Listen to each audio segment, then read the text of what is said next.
Picture this. It's 4:17 in the afternoon, Memorial Day, 1948. Right. And there's this railroad embankment that's, holding back the swollen waters of the Columbia River. And it simply gives way. Just completely fails. Exactly. And within 40 minutes, an entire city is swallowed by a wall of water. It's just gone. Completely gone. It was a place called Vanport, Oregon. And honestly, unless you're a deeply entrenched Pacific Northwest historian, there's a really good chance you have never heard of it. Yeah, it's not exactly in the standard textbooks. Right. But here's the crazy part.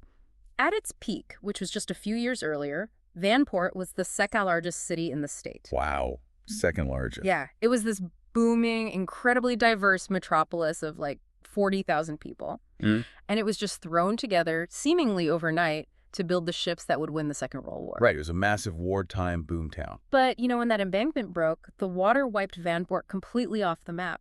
And here's the critical detail we really need to unpack today. By the time that flood hit in 1948, the shipyards had already been closed for years. Right, because the war ended in 45. Exactly. The war was over. The wartime jobs were gone. So why were tens of thousands of people, and specifically a massive population of black shipyard workers, still living there? In temporary housing, yeah. Right. In hastily constructed temporary wartime housing on a highly vulnerable floodplain. Why were they still there? Well, the documented reality is that they were still there because they had absolutely nowhere else to go. Nowhere. No. I mean, the surrounding areas, including Portland, had erected these incredibly rigid structural barriers, and those barriers were designed to ensure that those workers could not integrate into the permanent peacetime community. Okay, wow. So they were basically trapped. Exactly. Vanport is this tragic, physical manifestation of a much broader historical pivot. Because when we think of the late summer of 1945, we typically conjure up this very specific reel of film in our heads. Right, like Times Square, the ticker tape. Yes. The ticker tape raining down, the sailor catching the nurse. It's the ultimate happily ever after narrative. Right. It's framed as this pure, unfiltered triumph. The good guys won, the economy is booming, and, we're at the starting line of the great American middle-class expansion. Yeah, I mean, war's bad, peace is good. That's the story. Exactly.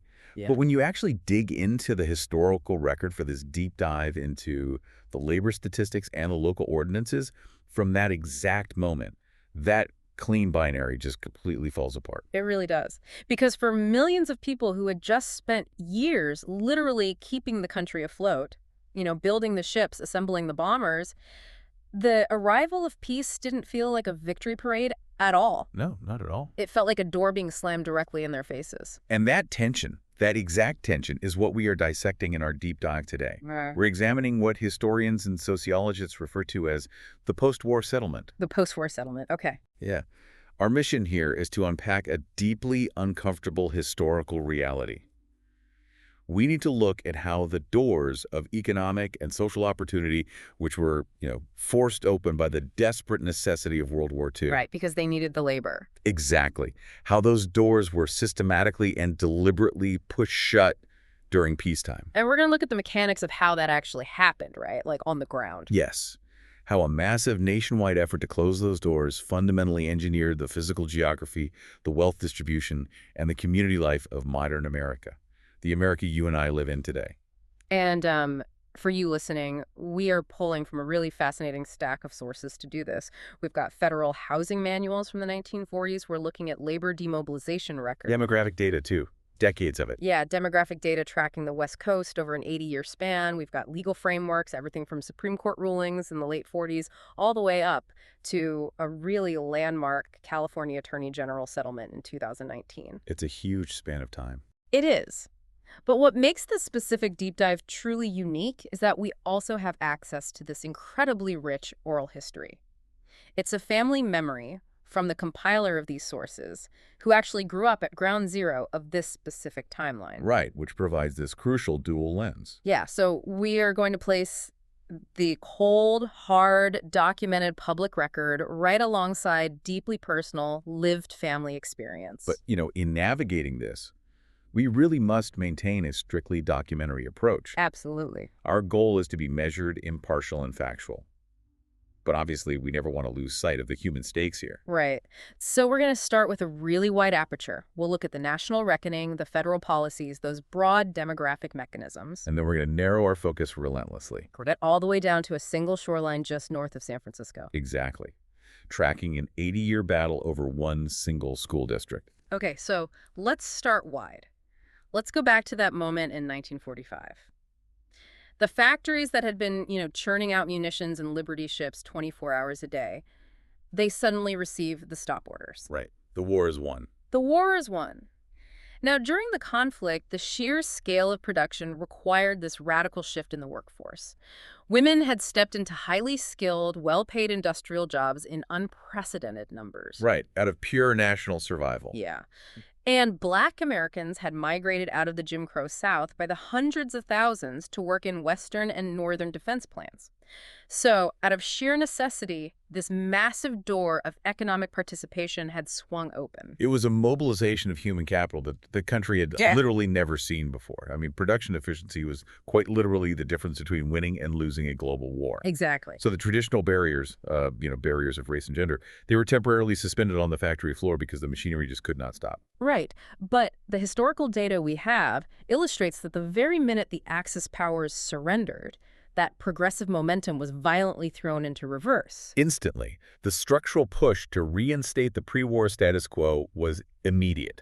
And I think, people have this vague notion that women, for instance, just kind of happily went back to the suburbs to raise the baby boom generation. Right, the classic 1950s housewife image. Yeah. But looking at the labor records in our sources, it wasn't voluntary, was it? In the vast majority of cases, absolutely not. It was an engineered exit. An engineered exit, wow. Yeah, women who had mastered, complex welding or heavy machinery operation, they were systematically laid off. They were just handed pink slips. Just like that. Just like that. Regardless of their skill level, regardless of their seniority, the government propaganda machine, which had famously created Rosie the Riveter to urge women into the factories. Right, out of patriotic duty. Exactly. That machine pivoted instantly. The new messaging aggressively urged women to return to domestic roles to make way for the returning male soldiers. Wow, and union seniority rules, they were often rewritten or at least interpreted in ways that placed returning veterans ahead of women who had actually worked on the line for 3 or 4 years. So it was a comprehensive effort. Very much so. It was a multifaceted pressure campaign.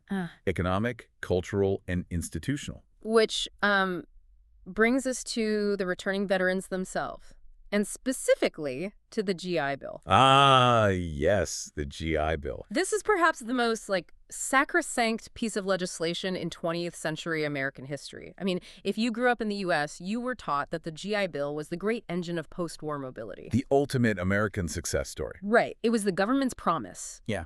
You fought for us, so we will back your home mortgage and we'll pay for your college education. It's universally hailed as the architect of the modern middle class. And to be fair, for millions of white veterans, it functioned exactly as advertised. It really was an unprecedented wealth-building tool. Right. But when you examine the legislative framework and the actual deployment of the GI Bill, you uncover this massive structural mechanism of exclusion. Okay, let's unpack that, because it is crucial to note that the legislation itself, the Servicemen's Readjustment Act of 1944, it was not explicitly racially worded, right? Correct. You will not find the phrase "for white veterans only" anywhere in the text of that law. I want to stop you right there, because this is where the mechanics of history get really important for us to understand. If the law doesn't say whites only, how does it become an instrument of exclusion? Walk me through exactly how a Black veteran in 1946 was actually blocked from getting a mortgage. It all comes down to decentralization and local administration. Okay. See, the federal government, through the Veterans Administration, they didn't actually loan the money themselves. They guaranteed the loans. Right. So the money came from elsewhere. Exactly. A veteran still had to walk into a local bank, sit down across from a local private loan officer, and apply for the mortgage. The bank would issue the loan, knowing that the government would back it if the veteran defaulted. Okay. I really want to make sure you, listening to this, grasp the scale of what that local control actually meant. It's huge. Think of it like this. The federal government basically hands you a winning lottery ticket. It is your literal ticket to generational wealth. It's a house in the suburbs where your kids can go to well-funded schools, build equity, and eventually, use that equity to go to college. Right. A huge head start. Exactly. And you earned this ticket by surviving combat in a world war.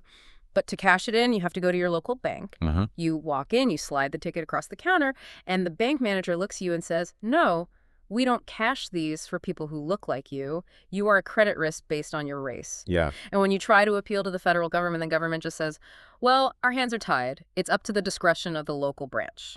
That is an incredibly accurate distillation of the mechanism. The federal government essentially abdicated the enforcement of equity to local institutions.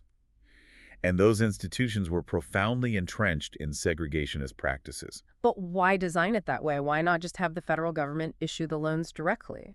Well, to understand that, you have to look at how the bill was actually passed in Congress. Southern segregationist politicians, like John Rankin of Mississippi, he chaired the House Committee on World War Veterans legislation. Okay. He fiercely opposed any federal program that would disrupt the racial hierarchy of the South. So they ensured the bill was administered locally. It wasn't an accident. It was a feature, not a bug, of the legislative compromise. Wow. And the data we have on what that compromise actually achieved is just staggering. We aren't just talking about a few biased bank tellers here. Far from it. Let's look at a very specific, deeply documented data point from 1947. So just 2 years after the war ended. In a comprehensive survey of 13 cities in Mississippi, researchers looked at the distribution of Veterans Administration-backed home loans. Out of more than 3,200 VA loans issued in those cities, just two went to black borrowers. 2 out of over 3,000. Yeah. I mean, that's not a statistical anomaly. That is a brick wall. A total blockade. And honestly, Mississippi almost feels like an easy target when we talk about 1947, but this localized exclusion was happening everywhere, wasn't it? Oh, it was ubiquitous. Banks in the North and the West operated under the exact same localized discretion. Yeah. They utilized the same discriminatory lending standards.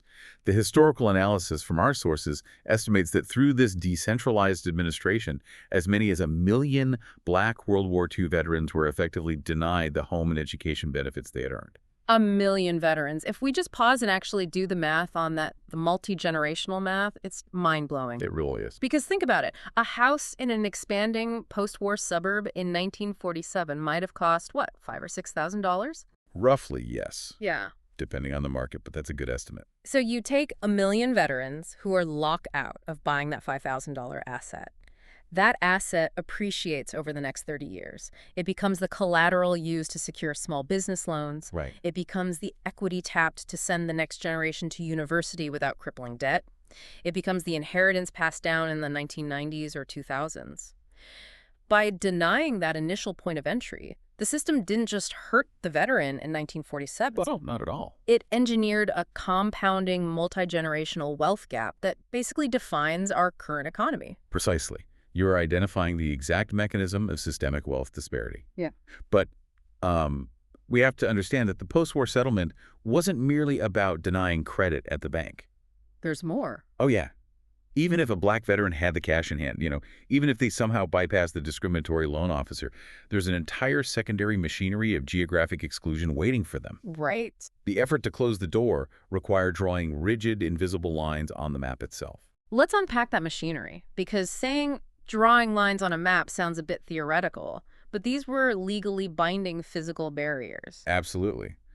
The primary tools for this geographic engineering were restrictive covenants and redlining. Let's start with the covenants. What exactly are they? A restrictive covenant was a legally binding clause written directly into the property deed of a home. This was particularly common in the newly built, mass-produced suburban developments. Okay. And these clauses explicitly prohibited the sale, lease, or occupation of the property by anyone who was not Caucasian. So if I buy a house in one of these new suburbs, my actual contract with the state says I can never sell it to a black family. Correct. It's written right into the deed. And if you tried to sell it to a black family, your neighbors could literally sue you. Wow. And the state courts would enforce the covenant, effectively evicting the non-white buyer. That is wild. But the legal timeline here is really fascinating and complex. Yeah. Because in 1948, the Supreme Court ruled in a landmark case called Shelley v. Kramer. Shelley v. Kramer. Okay, what did they decide? The court determined that while private individuals could technically write whatever they wanted in a contract, the state courts could no longer constitutionally enforce those racial covenants. They ruled it violated the Equal Protection Clause of the 14th Amendment.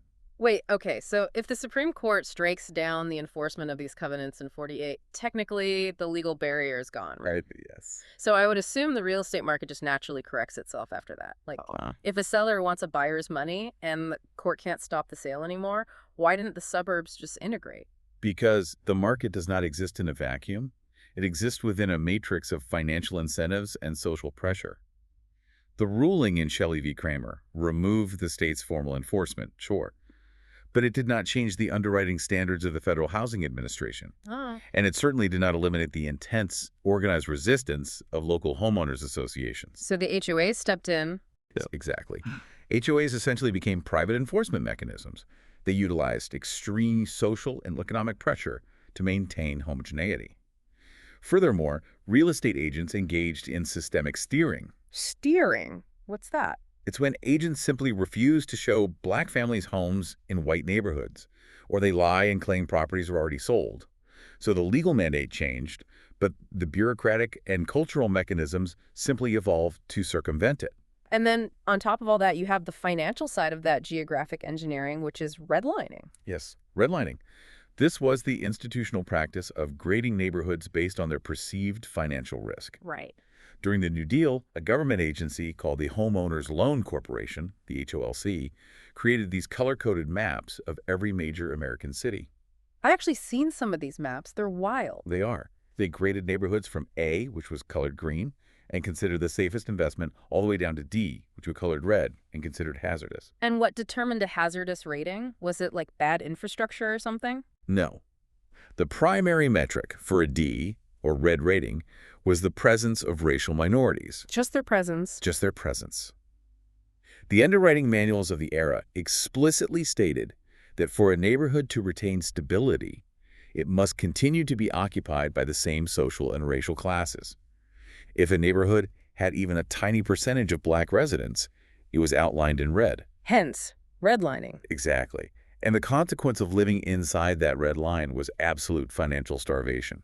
Banks would refuse to issue mortgages within those boundaries. Because the government said it was hazardous. Right. You couldn't get a loan to buy a house, and critically, you couldn't get a loan to repair or improve the house you already owned. Oh, wow. So you can't even fix your roof. Right. So the neighborhood inevitably physically degraded over time, which the banks then used as retroactive justification for drawing the red line in the first place. It's a perfectly closed loop of economic deprivation. Perfectly closed. You know, you can't really grasp the devastation of this financial starvation by just looking at national spreadsheets or Supreme Court summaries. You really have to look at the physical scars it left on local geography. You have to see how this machinery actually carved up the map. Absolutely. And if you want a perfect contained laboratory of how this exclusion played out on the ground, you look at Marin City, California. Marin City serves as a profoundly illuminating and, frankly, heartbreaking microcosm of this entire post-war transition. It really takes all the abstract policies we've just discussed and grounds them in a specific community. Right. So let's set the scene for you listening. Marin City is this community situated on the shoreline just north of San Francisco. Beautiful area. Yeah, if you know the Bay Area geography, you know Marin County, you drive north across the Golden Gate Bridge, you leave the dense city of San Francisco, and you are immediately in Marin. It is famously stunning. Sweeping coastlines, Mount Tamalpais, giant redwoods everywhere. And today, it's one of the wealthiest counties in the country. One of the wealthiest, most affluent counties in the United States. But back in 1942, Marin City was essentially just a patch of dairy farms, and it was hastily bulldozed to build a massive boomtown. Right, for the war effort. Exactly. It was constructed specifically to house the workforce for the Marin shipyards, which were building Liberty ships and tankers for the Pacific Theater. And critically, during the war, the demographics of Marin City really reflected that urgent national necessity we discussed earlier. People were migrating from all over the country. Specifically, black workers coming from the South. Yes, to take these high-paying defense jobs. The documented demographic records indicate that during the 1940s, Black residents made up roughly 10% of Marin City's population. That was an integrated town. Very much so. It was a Oh. bustling, integrated, round-the-clock, working-class town. The shipyards are deafening, the shifts are 24 hours, the money is good, the door is open. Right. But then August 1945 arrives. The war ends, the federal government cancels all the shipbuilding contracts, the yards go quiet, and we hit that post-war trap. The transition was jarring. I mean, when the jobs vanished, the white shipyard workers largely had the means to leave the temporary barrack-style housing of Marin City. Because they could use the GI Bill. Exactly. They utilized their GI Bill benefits, their access to FHA-backed mortgages, and their unhindered mobility to buy homes in the newly expanding permanent suburbs. The ones being built in the surrounding Marin County towns. Right, places like Santa Fe, Novato, or Mill Valley. But the black shipyard workers, the people who had just spent the last 3 years welding the hulls of the ships that literally won the naval war, they stayed in Marin City. They stayed. But as the historical data emphatically demonstrates, they did not stay entirely by choice. And this is where we really must dismantle a persistent historical myth. I'm really glad you brought this up because I really want to push back on the conventional narrative here. When you read generalized histories of the 1950s and 60s, you constantly hear the phrase white flight. Right, or natural sorting. Yes. Natural soaring, this idea that people just organically gravitated toward living with people of the same socioeconomic or racial background, like it just happened. Right. But when you actually look at the municipal codes of Marin County in the late 40s and 50s, there is nothing organic about it, is there? Nothing whatsoever. The natural sorting narrative is a very convenient fiction that masks deliberate policy. The surrounding white towns in Marin County utilized the precise machinery of exclusion we outlined earlier, but they deployed it through municipal zoning laws. Walk me through the mechanics of that. How does a zoning law act as a racial barrier? I mean, zoning is usually about, like, building heights, right? Well, yes, but it acts as an economic proxy for race. Okay. Imagine a town council decides they do not want the working-class black population from Marin City moving into their newly developing suburb. Now, they can't legally pass a law saying no black residents allowed. Right, especially not after Shelley v. Kramer. Exactly. So instead, they pass zoning ordinances that mandate minimum lot sizes, say requiring every single house to be built on at least half an acre or a full acre of land. Oh, I see. They pass ordinances requiring large setbacks from the street. And most importantly, they strictly ban the construction of multifamily housing, apartments, or duplexes anywhere within the town limits. So by mandating that only large, expensive, single-family homes can be built, you ensure that anyone who was systematically denied a VA loan or who was redlined out of building equity mathematically cannot afford to move there. Precisely. You've built an invisible wall out of municipal building codes. It is a highly effective, legally defensible mechanism of exclusion. And the demographic shift in Marin City over the subsequent decades is the undeniable smoking gun of this engineered isolation. Let's look at that shift because the numbers in the sources are really startling. They are. So during the wartime peak, as we noted, Marin City was roughly 10% black. Fast forward through 3 decades of restrictive zoning, redlining, and blocked mobility. To the 1970s. Right. By the 1970s, the documented demographic data reveals that Marin City had radically shifted. It was now more than 75% black. It went from 1 in 10 to 3/4. Yes. All while the towns immediately surrounding it in Marin County remained overwhelmingly white and grew exponentially wealthier. Marin City effectively became a redlined enclave. It was a hyper-segregated working-class island stranded in the middle of the sea of extreme affluence. The descendants of the Marin ship workers found themselves geographically and economically boxed in. Wow. The bustling boomtown that the war built had solidified, in peacetime, into a permanent structural monument to the door being pushed shut. It's just geographic isolation by meticulous design, but, you can't just draw a line around a community and expect it to exist in a vacuum. People have to live, and more importantly, children have to go to school. That is the crucial point. Which brings us to the most vital and really the most volatile battleground of this entire history, public education. Because if you engineer a segregated island, how do the kids growing up on that island interact with the wealthy communities surrounding them? That tension is inescapable. Public education is the point of contact where geographic segregation is forced to either replicate itself within the classroom or be dismantled by it. Right. And this is the precise juncture in our deep dive where the public record intersects with the personal oral history we mentioned earlier. Yes, okay. I want to be very clear with you, the listener, as we transition here. We are moving from the macro level demographic data into a very specific lived reality. Right, from the sources to the memory. Exactly. There's a really fascinating oral history tied to this, which are family recollections provided by the compiler of our sources. We are going to explicitly mark what is family memory here, but having this human element is crucial to understanding the texture of the history. It really grounds the data, because policy is just an abstraction until you view it through the lived experience of a community across generations. So let's go back to the 1950s. The compiler's father, Dr. Ronald MacKenzie, was a general practitioner. He was a doctor serving the Marin City community during the exact era when these geographic walls were hardening. Right. And as a quick, incredibly fascinating side note, this is the same Dr. MacKenzie who would later travel to Bolivia and do pioneering, highly dangerous epidemiological work, helping to isolate the Machupo virus. Amazing side story, really. Right.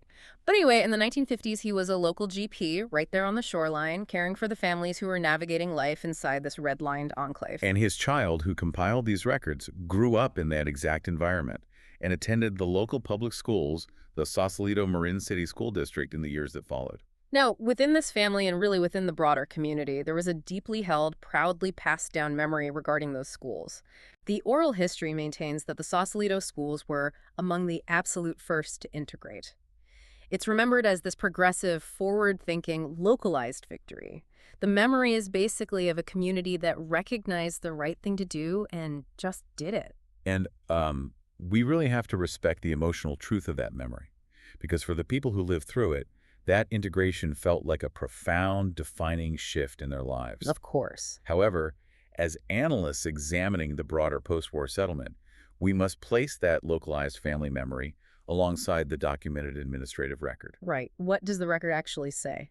Well, when you examine the state and district archives, the official desegregation of the Sausalito Marin City School District did not materialize organically out of progressive goodwill. It was actually compelled by a formal legal desegregation mandate in 1964. Okay, so it's a full decade after the Supreme Court's ruling in Brown v. Board of Education, and the district is essentially ordered by the state to integrate its classrooms. Correct. The geographic segregation engineered by those housing policies was so profound, so entrenched, that it required an external legal hammer to force the school district to actually mix the student populations. Wow.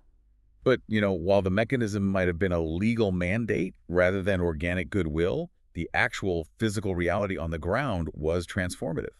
That's the part that really strikes me. Think about the friction of that exact moment. You have the intense geographic isolation. We just spent half an hour unpacking the redlined island of Marin City on one side, the wealthy white enclaves of Sausalito on the other. Stark contrast. Yeah. But because of this 1964 mandate, the schoolhouse door is suddenly forced open. The children are physically crossing the invisible borders that the housing policies drew. For years following that order, kids from working-class Marin City and affluent Sausalito are sitting at the exact same desks, learning side by side. If we synthesize this with our broader thesis, it really represents a remarkable era of genuine opening.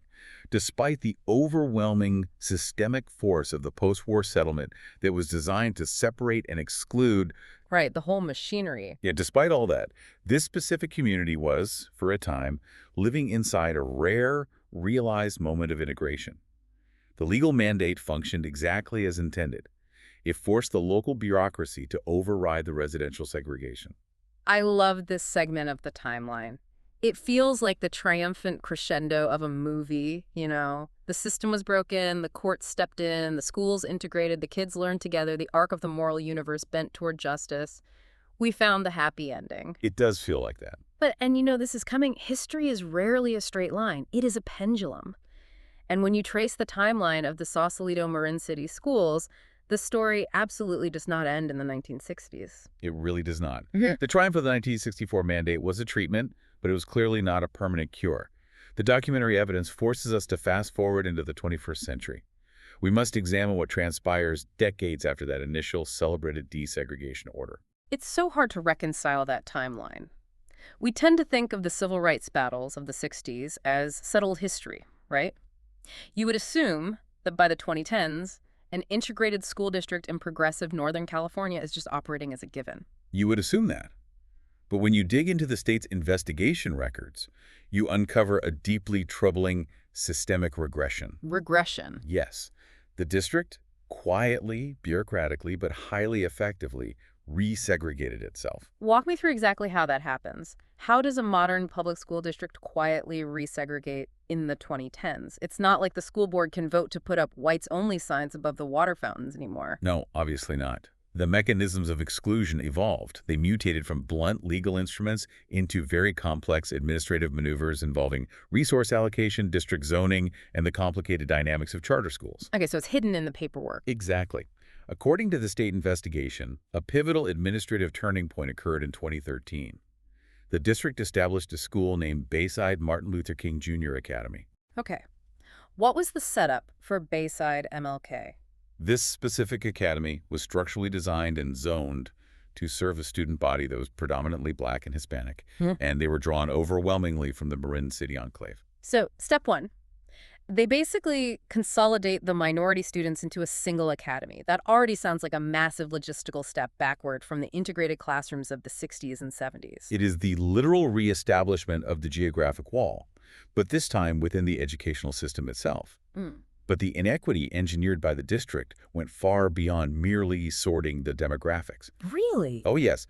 The documented record, which actually became the foundation of a massive multi-year state investigation, reveals that the school district deliberately, systematically starved Bayside MLK of essential educational resources. How? Explain the mechanism of starving a public school. Where did the money actually go? It went to a charter school.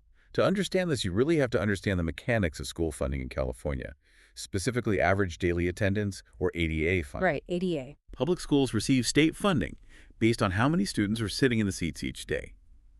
Now, in this district, an ostensibly independent charter school was operating. And this charter school drew a significantly wider, more affluent student body. So the charter school siphons the affluent students and their associated ADA funding away from the traditional public school. That is the baseline dynamic, yes. But the state investigation found that the local school board went much, much further than that. They actively facilitated the inequity. How so? They diverted district-level resources, specialized teachers, and administrative support away from the traditional public school Bayside MLK, which was serving the minority students, and funneled those resources toward the wider charter school. You're kidding. No. They effectively cut programs, ignored facility maintenance, and reduced staffing at Bayside MLK, specifically to ensure the charter school thrived. It is genuinely shocking to hear the mechanics of it laid out like that.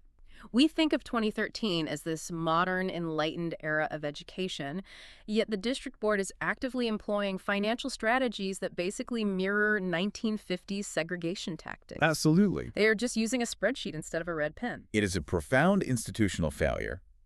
And what is historically fascinating and really horrifying is that while the tools changed, the outcome on the ground was completely identical.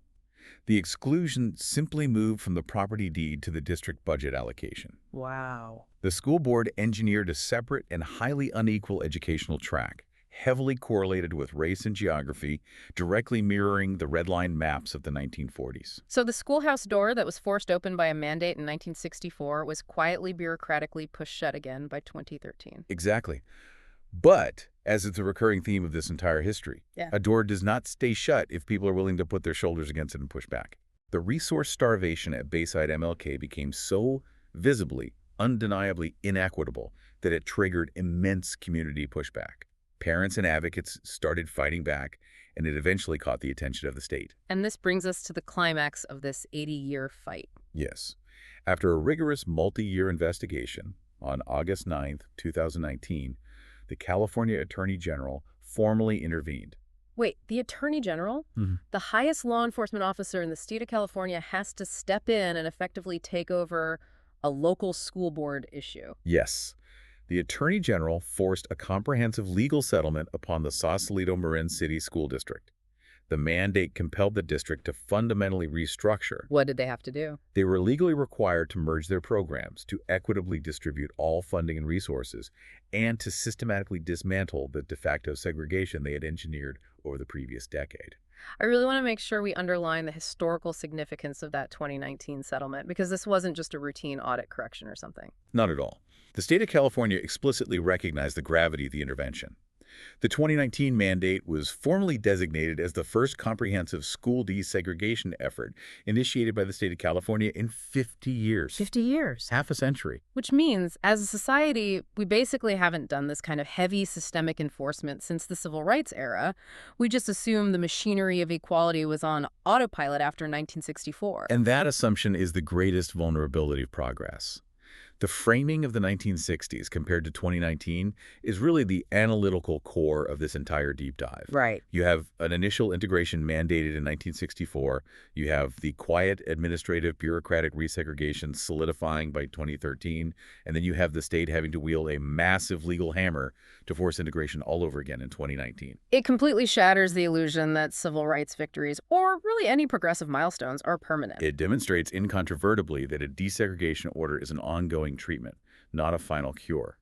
Historically, the 2019 settlement is a dual-edged sword. How do you mean? Well, on one side, it is a sobering, almost humiliating exposure of a massive societal regression. Yeah. The fact that the state of California had to issue a desegregation mandate in 2019 is an undeniable institutional failure. Right. But on the other side, it is a profoundly triumphant moment of civic action.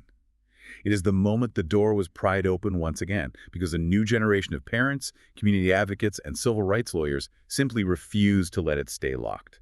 Okay, let's pull all of these threads together, because we have covered a massive expanse of history today. We really have. We started with the floodwaters wiping out Vanport, Oregon. We walked through the ticker tape in Times Square. We dissected the localized administration of the GI Bill, the invisible walls of exclusionary zoning, and the redlined maps that boxed in the shipyard workers of Marin City. Yep. And we traced an 80-year fight over the soul of one school district from a 1964 mandate to a 2019 Attorney General settlement.